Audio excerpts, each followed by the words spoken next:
مولا علی نے خوارج کے جنازے پڑھے ہیں. علی بھائی آپ نے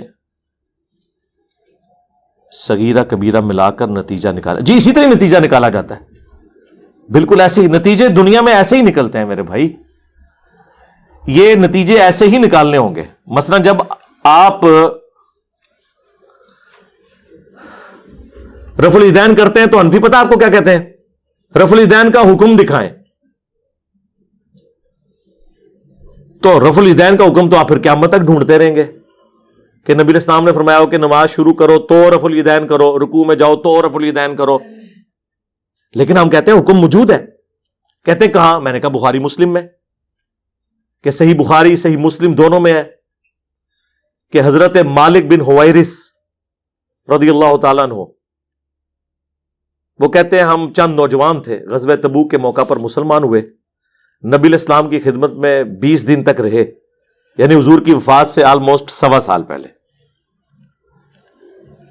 اور پھر جب حضور نے دیکھا کہ ہم گھر والوں کے لیے اداس ہو گئے ہیں تو نبی الاسلام نے خود ہی فرمایا کہ اب واپس گھروں کو چلے جاؤ، جب نماز کا ٹائم ہو تو ایک بندہ اذان دے، اور جو تم میں قرآن زیادہ جانتا ہے، عمر میں بڑا ہے، وہ تمہاری امامت کروائے.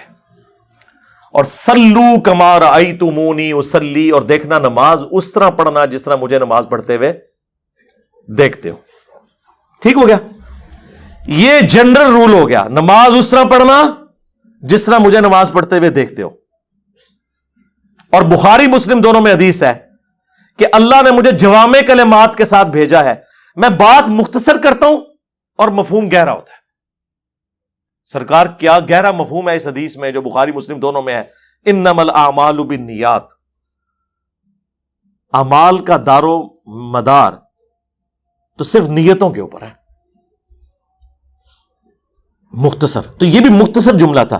سلو کما رأیتمونی اصلی، نماز اس طرح پڑھنا جس طرح مجھے نماز پڑھتے ہوئے دیکھتے ہو. اب حضور کو مجھے بتائیں یہ کہنے کی ضرورت ہے کہ نماز شروع کرتے وقت ہاتھ اٹھانا، ہاتھ اس طرح باندھنا یا چھوڑنا، یا رکوع اس طریقے سے کرنا، سجدہ، یہ بتانے کی ضرورت تھی؟ جب ایک جملہ بول دیا. ہاں اب ہماری یہ ضرورت ہے کہ ہم مالک بن حویرث کی نماز دیکھیں کیسی تھی. یہی ہے نا یہ جو کہہ رہے ہیں نا آپ، صغیرہ کبیرہ جوڑ کے نتیجہ کرالریز بنا کے. جی اسی طرح کرالریز سے ہی نتیجہ نکلتا ہے. پورا دین، اس کے عقیدے، اس کے احکام و مسائل اسی طریقے سے ہی نکلتے ہیں. تو مالک بن حویرث کی حدیث بخاری مسلم دونوں میں ہے کہ جب وہ نماز شروع کرتے تو دونوں ہاتھوں کو اٹھاتے. بخاری میں تو اٹھانے کا ذکر ہے، مسلم میں ہے کہ کانوں تک اٹھاتے، یعنی انگلیاں کانوں کی سیدھ میں اور ہتھیلیاں کندھوں کی سیدھ میں، اور رکوع میں جاتے وقت بھی اور رکوع سے اٹھتے وقت بھی. اور بلکہ بخاری میں تو جلسہ استراحت کا بھی ذکر ہے کہ مالک بن حویرث اس وقت تک طاق رکعتوں میں قیام کی طرف نہیں جاتے تھے جب تک کہ بیٹھ کے اٹھ نہ جائیں. یعنی پہلی رکعت پڑھی نا تو 2 سجدے کر کے بیٹھتے تھے اور پھر سہارا لے کے کھڑے ہوتے تھے دوسری رکعت کے لیے. تو اب کوئی کہ جی آپ یہ جوڑ رہے ہیں تو اس طرح ہی نا میرے بھائی، ویسے تو آپ بڑی رٹ لگاتے ہو فیک فیک فیک. او جی وہ فقہا ہوتے ہیں، مجتہد ہوتے ہیں، جن کے سامنے ساری احادیث ہوتی ہیں، پھر وہ ایک رزلٹ نکالتے ہیں. ادھر جو ساری حدیث ہیں جو غلط رزلٹ کٹ رہے ہوتے ہیں وہ مان لیندے ہو، اور جو بندہ ساری آیات اور احادیث سے صحیح رزلٹ نکال کے بتا رہا ہے، جو ایک ان پڑھ کو بھی سمجھ آ جائے اور ایک پڑھے لکھے کو بھی سمجھ آ جائے، اس کو کہتے ہیں آپ نکال رہے کیوں ہیں. تو سرکار یہ جو خوارج کے جنازوں والی بات ہے یہ میں نے اسی طریقے سے ہی بتائی جائے گی. ویسے میں آپ سے کہوں کہ جی 1,00,000 صحابہ ہیں، تو جب وہ فوت ہوئے تھے ان کے جنازے ہوئے تھے تو آپ فوراً کہ ہاں، میں کہا جی دسو گڑوانا شروع کرو. حضرت ابوبکر تو شروع ہو جاؤ، 1,00,000 کی گنتی پوری کرو کہ کس ٹائم کن جنازہ پڑھایا سی تو ٹائم قیامت تک جائے. ابھی تو میں آپ سے پوچھوں گا کہ بھئی جب نبی علیہ السلام بیمار تھے تو حضرت ابوبکر نے جو نمازیں پڑھائی ہیں مصلی پہ کھڑے ہو کے، اس سے پہلے وضو کیا تھا کہ نہیں؟ آپ کہیں گے جی کیا ہوگا، مطلب یہ کوئی پوچھنے والی بات ہے. میں کہا نہیں، دکھاؤ کدھر لکھا ہے. تو کوئی نہیں، وہ تو نماز پڑھانے کا ذکر ہے. اور پوری زندگی جو صحابہ کرام نے نمازیں پڑھی وہ وضو کے ساتھ پڑھی. جی وضو کے بغیر تو نماز نہیں ہوتی ہے، قرآن میں بھی حکم آیا ہے. نہیں سرکار یہ آپ جوڑ رہے کیوں ہیں؟ آپ اسپیسیفک بتائیں کہ اس نماز سے پہلے وضو کیا تھا کہ نہیں. اب آ جائیں آپ اس طرف. سورۃ البقرہ کے آغاز میں اللہ تعالیٰ نے 3 کیٹیگریز بتائی ہیں انسانیت کی. نمبر 1 اہل ایمان، نمبر 2 اہل کفار، اور نمبر 3 منافقین. چوتھی کوئی کیٹیگری نہیں ہے. اگر ہے تو مجھے بتا دیں.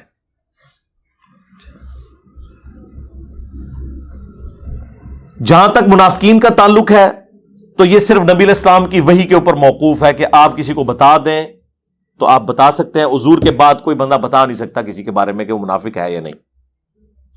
آج کی ڈیٹ میں صرف 2 کیٹیگریز ہی باقی ہیں، کافر اور مسلم.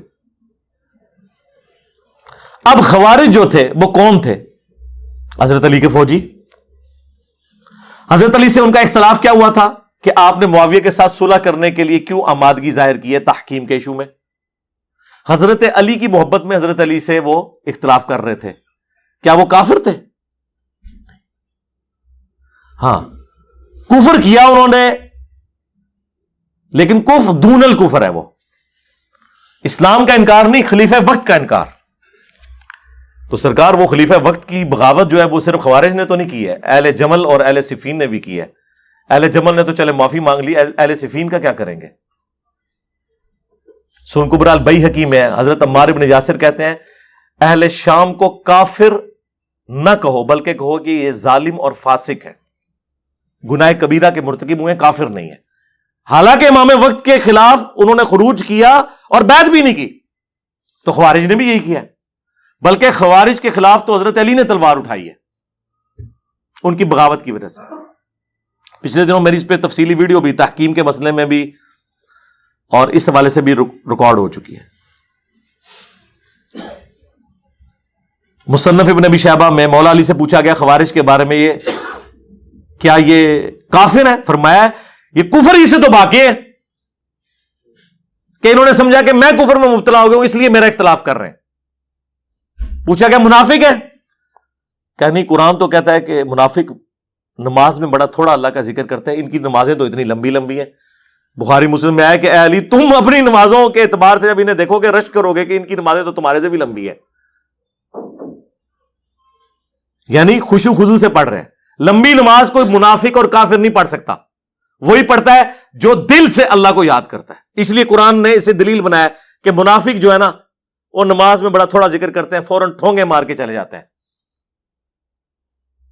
حضرت علی کہہ رہے ہیں نہ کافر نہ منافق. تو اب مجھے بتائیں جو نہ کافر ہو نہ منافق ہو تو پیچھے کیا بچتا ہے؟ وہ مسلمان. جب مسلمان ہے تو اس کا جنازہ ہوگا.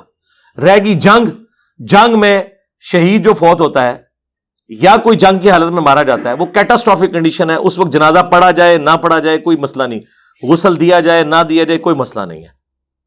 اس کے تحت ہمارا یہ موقف ہے، چونکہ ہم خوارج کو مسلمان مانتے ہیں اپنی تمام گمراہیوں کے باوجود، تو مسلمان کے ساتھ ساری چیزیں اٹیچ ہیں. یہ بنانا ضروری ہے. حوالہ اس کو دینا ہوگا جو یہ کہے گا کہ خوارج کے جنازے نہیں ہوئے. یہ الفاظ کہیں موجود ہوں اور ٹائم قیامت تک ہے. اپنی اصل میں حوالہ نہیں دینا ہوتا. جس نے یہ کہنا نا کہ حضور کے پسینے سے خوشبو آتی ہے، حوالہ اس نے دینا ہے. پسینے میں سے خوشبو نہیں آتی یا بدبو آتی ہے، اس کو حوالے کی ضرورت نہیں ہے. تو ہم حوالہ دیتے ہیں بخاری مسلم دونوں میں کہ نبی علیہ السلام کے مبارک پسینے سے خوشبو آتی تھی اور صحابہ کرام عطر کے طور پہ اسے استعمال کرتے تھے. نبی علیہ السلام کا سایہ نہیں تھا. دلیل اس کے لیے چاہیے، دلیل اس کے لیے نہیں چاہیے کہ ثابت کریں کہ حضور کا سایہ آیا تھا. ہر چیز کا سایہ ہوتا ہے. یہ تو قرآن میں سورہ نحل میں ہے کہ ہر چیز کے سایہ ہوتا ہے اور اللہ کو سجدہ کرتے ہیں وہ سایہ. جو روٹین سے ہٹ کے بات کرے گا دلیل اس نے دینی ہے. تو جس نے یہ ثابت کرنا ہے نا کہ خوارج کے جنازے نہیں ہوئے وہ دلیل دے گا. خام خواہ چیزیں اور اس کے اوپر پھر مجھے کہتے ہیں یہ خوارج کا کس ہمدردی کر رہے ہیں. یعنی جو لوگ امیر شام کا جھوٹا دفاع کر رہے ہیں وہ ہمیں خارجی کہہ رہے ہیں. جو حضرت علی کا دفاع ایسا کر رہے ہیں کہ کبھی شیعان علی نے بھی وہ دفاع نہیں کیا، اسے یہ کہنا خارجی، تو اپنی عقل کے ماتم کروائیں. آپ کا حال تو وہی ہے کہ جو سورہ نساء میں آیا کہ مشرکین عرب کے بارے میں یہودی کہتے تھے کہ مسلمانوں سے تو یہ بت پرست بہتر ہے. حالانکہ بت پرست حضرت موسیٰ کو مانتے ہی نہیں تھے، لیکن دشمنی مسلمانوں کی ایسی تھی کہ انہوں نے کہا نہیں، ان سے وہ بہتر ہے۔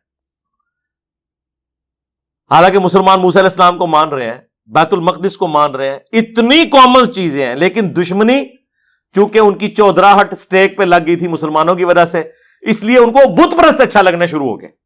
آج بھی پریکٹیکلی آپ دیکھ لیں، اہل حدیث ہم سے زیادہ ان کے ساتھ پینگے بڑھائے ہوئے ہیں جنہیں وہ مشرک اور کافر کہتے تھے، ان کی تعریفیں کرتے ہیں، ان کے پل باندھتے ہیں، اور ان کی ویڈیوز اپنے پیجز کے اوپر شیئر کرواتے ہیں، اور ان کی ویڈیوز وہ شیئر کرواتے ہیں۔ تو ہمیں تو قرآن کی آیت وہ یاد آ جاتی ہے کہ یہی علماء یہود کی بھی روش تھی۔ اسی طریقے سے علماء یہود بھی تورات میں نبی علیہ السلام کی نشانیاں چھپاتے تھے، یہ بھی بخاری مسلم سے حدیثیں چھپاتے ہیں۔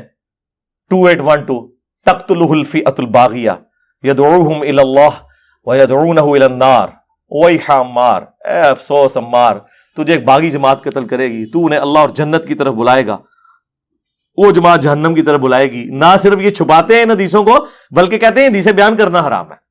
دیکھیں سیم اینالوجی بن رہی ہے، یہ بھی میں نے وہ کہتے ہیں نا جوڑتے ہیں، جوڑ کے بھی رزلٹ نکلتا جائے، جوڑ کے ہی نکلتا ہے۔ جب تسی کہو گے نا ایاک نعبد و ایاک نستعین، تو آگے سے وہ کہتے ہیں یہ کہاں لکھا ہوا ہے کہ یا علی مدد نہیں کہنا؟ تو آپ کہتے ہیں یار اس کا مطلب، وہ کہتے ہیں آپ یہ تو آپ کہیں سے نہیں نکال سکتے انہی الفاظ کے ساتھ۔ تو دین کا ہر مسئلہ اسی طریقے سے ثابت ہوتا ہے، ٹھیک ہے۔